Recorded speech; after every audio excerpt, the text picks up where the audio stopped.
नमस्कार दोस्तों, स्वागत है आपका हमारे YouTube चैनल पुरानी कहानियों के समुंदर में।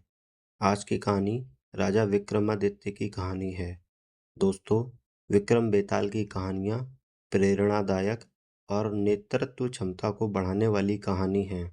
इन सभी कहानियों को बेताल तब सुनाता है जब राजा विक्रम बेताल को पकड़कर जंगल से योगी के पास ले जा रहा होता है।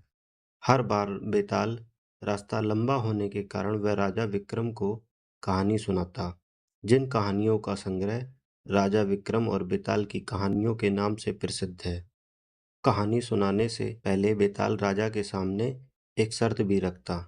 अगर कहानी खत्म होने के बाद उसने मुंह से आवाज निकाली तो वह वापस पेड़ से लटक जाएगा। जब भी बेताल कहानी सुनाकर खत्म करता तो एक सवाल पूछता और कहता, राजन, तुम्हें जवाब पता होने के बाद भी तुमने जवाब नहीं दिया तो मैं तुम्हारा सर तोड़ दूंगा।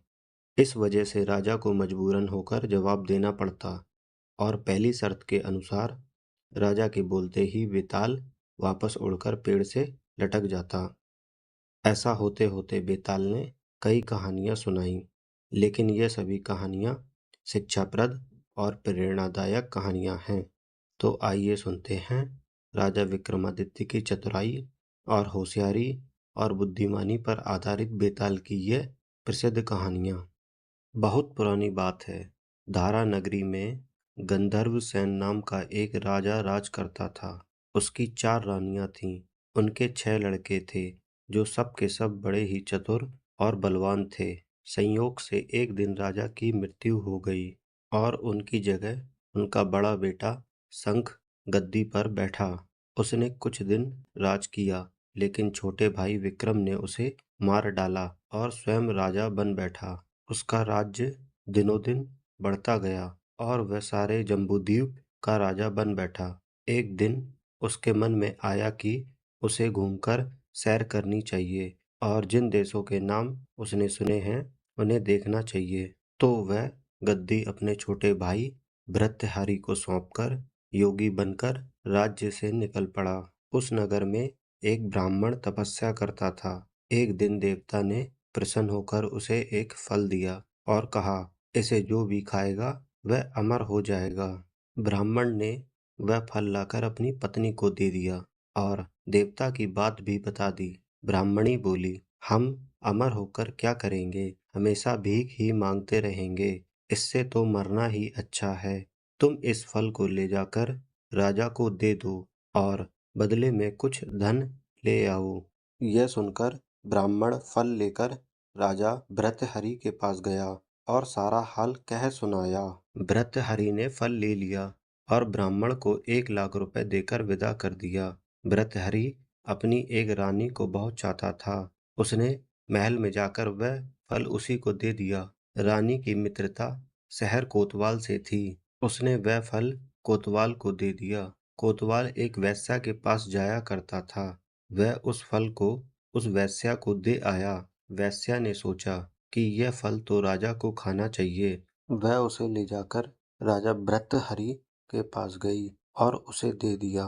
भृत्यहरि ने उसे बहुत सा धन दिया, लेकिन जब फल को अच्छी तरह से देखा तो पहचान लिया। उसे बहुत चोट लगी, पर उसने किसी को कुछ न कहा। उसने महल में जाकर रानी से पूछा कि तुमने उस फल का क्या किया? रानी ने कहा, मैंने उसे खा लिया है। राजा ने वह फल निकालकर दिखा दिया। रानी घबरा गई। उसने सारी बात सच सच कह दी। भृत्यहरि ने पता लगाया तो उसे पूरी बात ठीक ठीक मालूम हो गई। वह दुखी दुखी हुआ। उसने सोचा, यह दुनिया मायाजाल है, इसमें अपना कोई नहीं। वह फल लेकर बाहर आया और उसे धुलवाकर स्वयं खा लिया।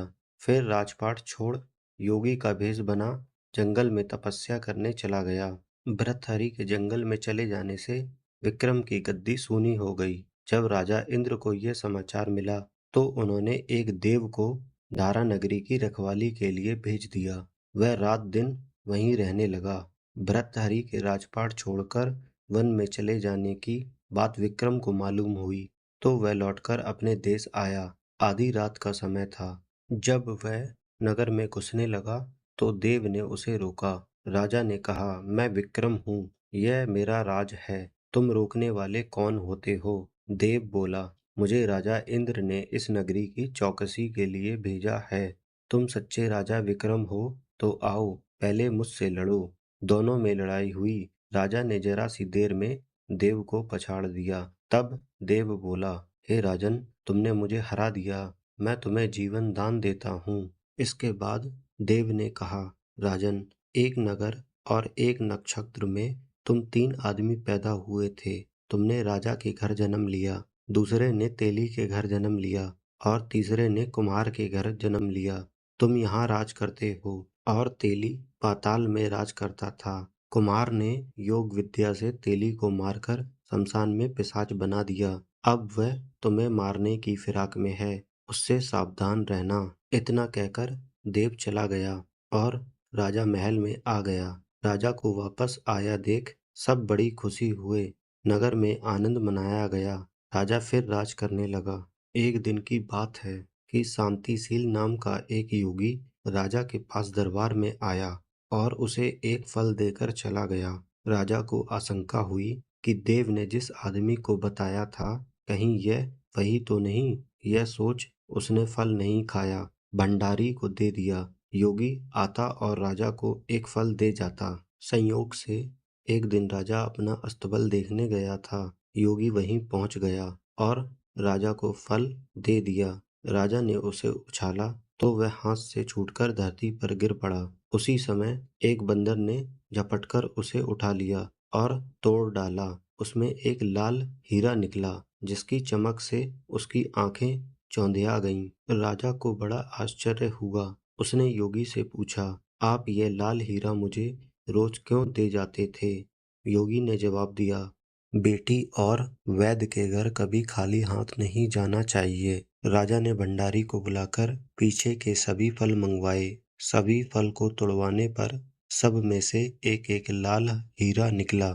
इतने लाल हीरे देखकर राजा को बहुत आश्चर्य हुआ। उसने जौहरी को बुलवाकर उनका मूल्य पूछा। जौहरी बोला, महाराज, ये लाल हीरे बहुत कीमती हैं। इनका मोल करोड़ों रुपए में भी नहीं आंका जा सकता। एक एक लाल हीरा एक एक राज्य के बराबर है। यह सुनकर राजा योगी का हाथ पकड़कर गद्दी पर ले गया। वहां जाकर योगी ने कहा, महाराज, बात यह है कि गोदावरी नदी के किनारे मसान में मैं एक मंत्र सिद्ध कर रहा हूँ। उसके सिद्ध हो जाने पर मेरी मनोरथ पूरी हो जाएगी। तुम एक रात मेरे पास रहोगे तो मैं मंत्र सिद्ध कर लूंगा। एक दिन रात को हथियार बांधकर तुम अकेले मेरे पास आ जाना।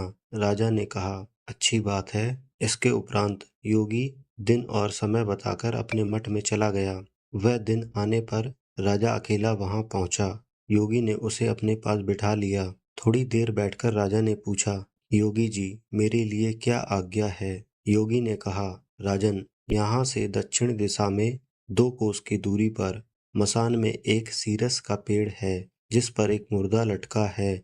उसे मेरे पास ले आओ, तब तक मैं यहाँ पूजा करता हूँ। यह सुनकर राजा वहां से चल दिया। बड़ी भयंकर रात थी। चारों ओर अंधेरा फैला था। पानी बरस रहा था।